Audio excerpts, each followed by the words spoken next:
Well, I need to tell you something that might sound counterintuitive. Most people spend their whole lives accumulating things, buying things, building up their stuff. And they think that's what wealth is, having more, owning more. But the funny thing is, as you approach retirement, one of the smartest things you can do is sell, get rid of things. Now, I'm not talking about your investments. I'm not saying sell your stocks or your retirement accounts. I'm talking about physical things, assets that people think are valuable, but they're actually draining your wealth. I've been thinking about this a lot lately. I'm 94 years old now, and I've watched a lot of people retire over the years. And I've noticed something. The ones who retire successfully, who retire happily, they travel light. They're not weighed down by stuff, by maintenance, by things that need constant attention and money. They've simplified. They've let go. And that's what I want to talk about today. 5 things you should seriously consider selling before you retire. Not because you have to, but because it might be the smartest financial move you ever make. So let me walk you through this, one by one, and I'll tell you why. The first thing you should consider selling, and this is going to upset some people, your house. Now wait, before you turn this off, just hear me out. I know your house is special. It's where you raised your kids. It's full of memories. It's home. I understand that, I really do. But here's what most people don't consider. That big family home you needed when you had kids, you don't need it anymore. The kids are gone. Okay. You're rattling around in all that space, Okay. and it's costing you a fortune. Property taxes, maintenance, utilities, insurance, repairs. A 3,000 or 4,000 square foot house, that can cost you $20,000, $30,000, even $50,000 a year just to maintain. And for what? So you can have 3 bedrooms nobody sleeps in? See, here's the thing about retirement. Your income goes down, usually significantly. So you need to reduce your expenses, and your house is probably your biggest expense. Now, I'm not saying move into a tiny apartment if that makes you miserable, but downsizing can free up enormous amounts of cash. Let's say you've got a $500,000 house. You sell it. You buy a nice condo or a smaller house for $300,000. That's $200,000 you just freed up. Money you can invest. Money that can generate income in retirement. At a 4% withdrawal rate, that's $8,000 per year in extra retirement income, every year. Plus your ongoing expenses drop. Smaller house means lower taxes, lower utilities, less maintenance. Maybe you save $10,000 or $15,000 a year just in housing costs. So between the freed up capital and the reduced expenses, downsizing your house could be worth $20,000 to $25,000 per year to your retirement. That's huge. That could be the difference between a comfortable retirement and a stressful one. Now, I know what you're thinking, but Warren, I need space for when the grandkids visit. Okay, they visit maybe a few times a year, right? A few weeks total? Is it worth spending $30,000 a year to maintain space for a few weeks of visits? Or could you downsize, save that money, and use some of it to rent a bigger place when everyone visits, or help pay for the grandkids to visit you? When you do the math, it doesn't make sense to keep the big house. Now, I'm not saying everyone should sell. If you're emotionally attached and you can comfortably afford it, fine. But if money's tight, if you're worried about retirement income, selling that big house should be at the top of your list. The second thing you should consider selling, and this one's easier, your extra cars. How many cars do you really need in retirement? One? Maybe two if you're a couple? But I see retirees with 3, 4 cars. A sedan for daily driving, an SUV for trips, a sports car for fun, a truck for, I don't know, just in case. And each one of those cars is costing you money. Insurance, registration, maintenance, depreciation. Even if the cars are paid off, they're not free. They're costing you several $1,000s a year. And here's the thing. In retirement, you're not commuting anymore. You're not driving as much. You don't need all those vehicles. So here's what I do.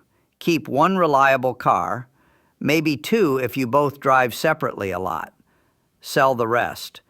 Take that money, could be $20,000, $30,000, $50,000, depending on what you're selling, and invest it. And use the money you save on insurance and maintenance, invest that too. Every little bit helps in retirement. Now, I've driven the same car for years, nothing fancy, just reliable transportation. People ask me, Warren, why don't you have a collection of exotic cars? You can afford it. And I say, because I don't need them. A car gets me from point A to point B. That's all it needs to do. Everything beyond that, it's just ego. It's status. It's wasted money. And in retirement, you can't afford to waste money on ego. The third thing to sell, and this one might surprise you, your vacation home. Now I know, the lake house, the ski cabin, the beach condo. It's been in the family for years. The kids love it. You have so many memories there. But here's what I want you to think about. How often do you actually use it? Be honest. Most people use their vacation home maybe 4 to 6 weeks a year, maybe less. And the rest of the time it's sitting empty, but you're still paying for it. Property taxes, insurance, utilities, maintenance, HOA fees maybe. A vacation home can easily cost you $10,000 to $20,000 a year, sometimes more. So let's do the math. If you use it 6 weeks a year, that's 42 days. You're paying $10,000 to $20,000 for 42 days of use. That's $240 to $480 per day.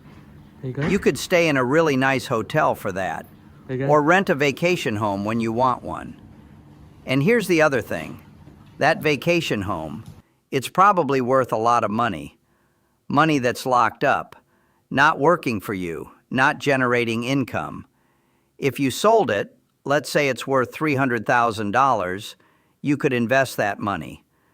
At 4%, that's $12,000 per year in investment income. More than enough to rent a vacation home for several weeks a year, anywhere you want. And you don't have to maintain it, you don't have to worry about it, you don't have to pay taxes on it. Plus, you have flexibility. One year you go to the beach, next year you go to the mountains, the year after maybe Europe.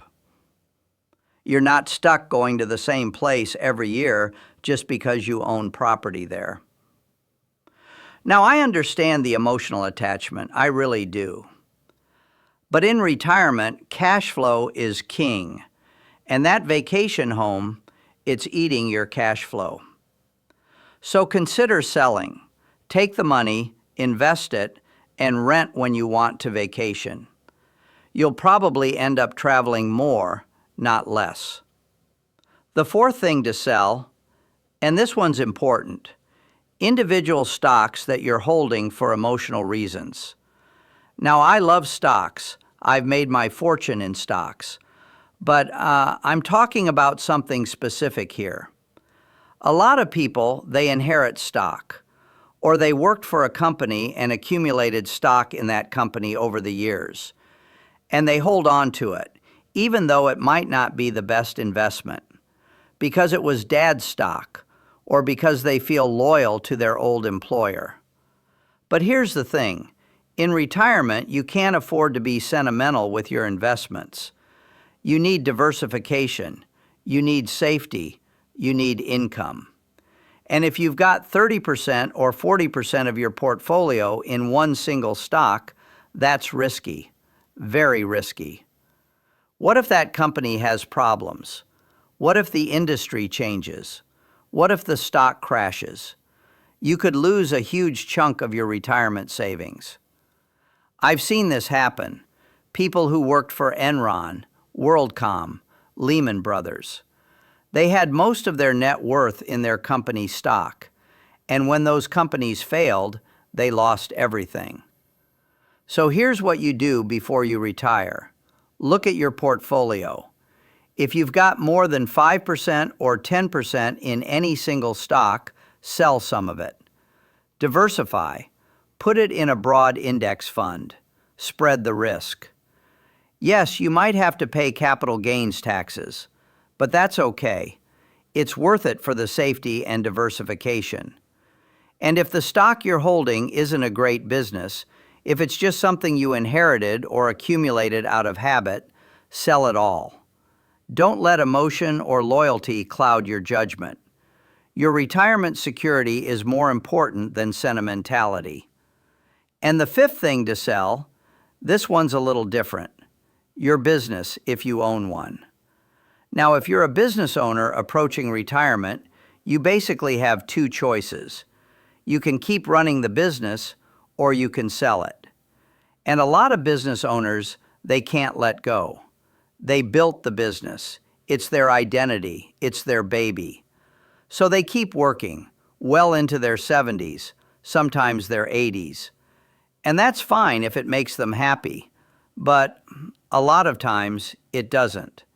They're tired, they want to retire, but they feel obligated, or they don't know how to sell. Here's what I've learned. If you want to retire and you own a business, you need to sell it. Or at least have a succession plan where someone else takes over and you get paid out over time. Because running a business, it's stressful, it's time-consuming, it never stops. And in retirement, you want less stress, not more. Plus, your business has value, real value. It's probably one of your biggest assets. And if you keep running it until you can't anymore, until health forces you to stop, you might not get good value for it. But if you plan ahead, if you sell when the business is doing well, when you're still energetic and involved, you can get top dollar. And then you take that money, you invest it properly, and it generates income for the rest of your life. That's much better than being trapped in a business you're too tired to run effectively. Now, I haven't sold Berkshire, obviously, but that's because I love what I do. I'm not looking to retire. But if I wanted to step back, I'd make sure there was a clear succession plan, clear leadership, and I'd transition out. Because holding on too long, that hurts everyone. So if you own a business and retirement is on the horizon, start planning now. Talk to business brokers, get valuations, understand your options, and when the time is right, let go. Now let me pull this all together. These 5 things, the big house, extra cars, vacation homes, concentrated stock positions, your business, they all have something in common. They tie up capital, they create expenses, they require attention and maintenance. And in retirement, you want the opposite. You want liquid assets, you want passive income, you want simplicity. See, the goal of retirement isn't to have the most stuff, it's to have the most freedom.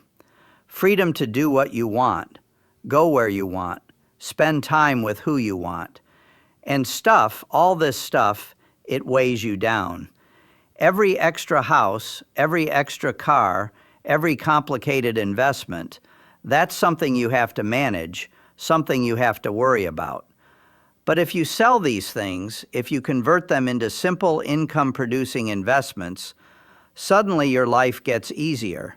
Your expenses go down, your income goes up.